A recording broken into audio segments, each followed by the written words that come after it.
Kompas Petang kami lanjutkan bersama saya Maido Pelfrina. Saudara, Presiden ke-7 Republik Indonesia Joko Widodo kembali menyampaikan dugaan adanya tujuan politik di balik kasus tudingan ijazah palsu yang diarahkan kepadanya dalam 4 tahun terakhir. Siapa sosok orang besar yang dimaksud Jokowi berada di belakang kasus ini? Berikut wawancara eksklusif jurnalis Kompas TV Friska Clarissa dengan Presiden ke-7 Republik Indonesia Joko Widodo dalam cuplikan program khusus Kompas TV. Kalau saya bertemu Bapak, tidak mungkin saya tidak bertanya soal isu ijazah palsu yang bahkan sudah 4 tahun ini Bapak bergulir. Episodenya panjang sekali. Apa pandangan Bapak soal isu yang tidak berkesudahan, soal isu ijazah palsu, Pak? Iya, ini kan sebuah isu yang sudah 4 tahunan ya dibicarakan, dan sebetulnya saya sudah 4 tahun itu diam, tidak banyak menanggapi. Karena apa? Ijazahnya saya pegang gitu loh. Bapak pegang ijazahnya? Tetapi saya tidak menyampaikan kepada publik ijazah itu. Karena yang pertama, ada aduan ke Barreskrim. Yang kedua, saya dituduh ijazah saya palsu. Artinya yang menuduh itu yang harus membuktikan. Dalam hukum acara, siapa yang menuduh itu yang harus membuktikan. Yaitu yang saya tunggu itu, coba dibuktikannya seperti apa. Dan itu akan lebih baik kalau pembuktiannya itu di pengadilan. Sehingga betul-betul akan kelihatan proses hukumnya, akan kelihatan adilnya, karena yang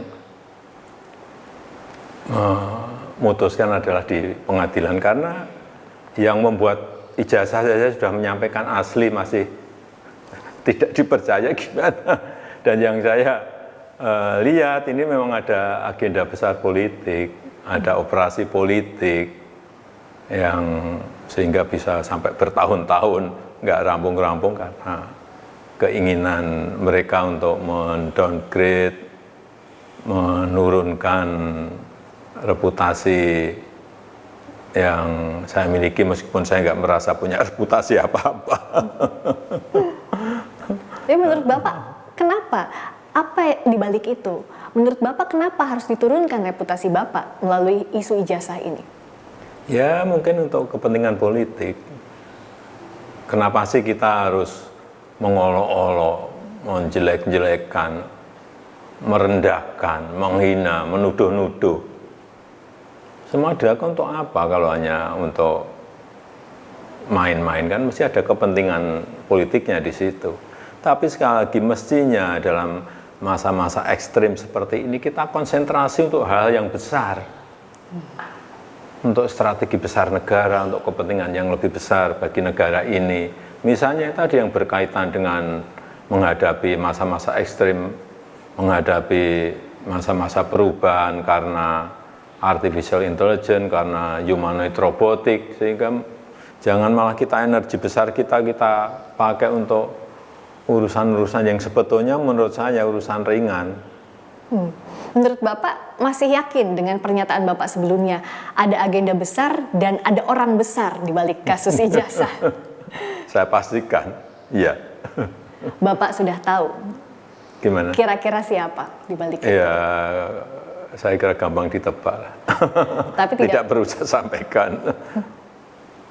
Dan Bapak tadi mengatakan bahwa lebih baik ini dibawa sampai ke ranah hukum. Ya, untuk pembelajaran kita semuanya, bahwa jangan sampai gampang menuduh orang, jangan sampai gampang menghina orang, memfitnah orang, mencemarkan nama baik seseorang. Kalau ada pertanyaan ini akan di ranah hukum saja, Bapak membawa ini ranah hukum saja, atau ada kemungkinan mediasi? Saya kira untuk pembelajaran kita memang lebih baik dilakukan di penegakan hukum, diputuskan di pengadilan akan lebih baik. Untuk pembelajaran kita semuanya. Dan Bapak juga pernah berjanji kalau sampai ke pengadilan, ijazahnya Bapak akan tunjukkan di sana, di pengadilan. Yaitu forum yang paling baik untuk menunjukkan ijazah asli saya. Dari SD, SMP, SMA, universitas semuanya akan saya bawa. Menanggapi adanya orang besar di balik kasus ijazah, kuasa hukum Roy Suryo menegaskan tindakan Roy Suryo CS murni gerakan ilmiah yang didasari hati nurani untuk membongkar dugaan ijazah palsu yang digunakan Jokowi untuk menjadi pejabat publik. Kuasa hukum Roy juga mempertanyakan soal penetapan tersangka Roy Suryo tanpa adanya penyitaan ijazah asli Jokowi. Karena saat ini ijazah asli tersebut sudah diserahkan Bareskrim kepada Jokowi.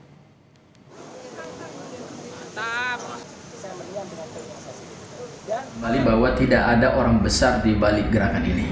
Tidak ada bohir, tidak ada orang besar siapapun di balik gerakan ini. Ini adalah murni gerakan ilmiah, ini murni gerakan intelektual yang didasari pada hati nurani untuk membongkar ijazah yang digunakan oleh Pak Joko Widodo dalam mendapatkan jabatan publik, yaitu pada saat beliau menjadi wali kota, kemudian menjadi gubernur dan menjadi presiden Republik Indonesia 2 periode.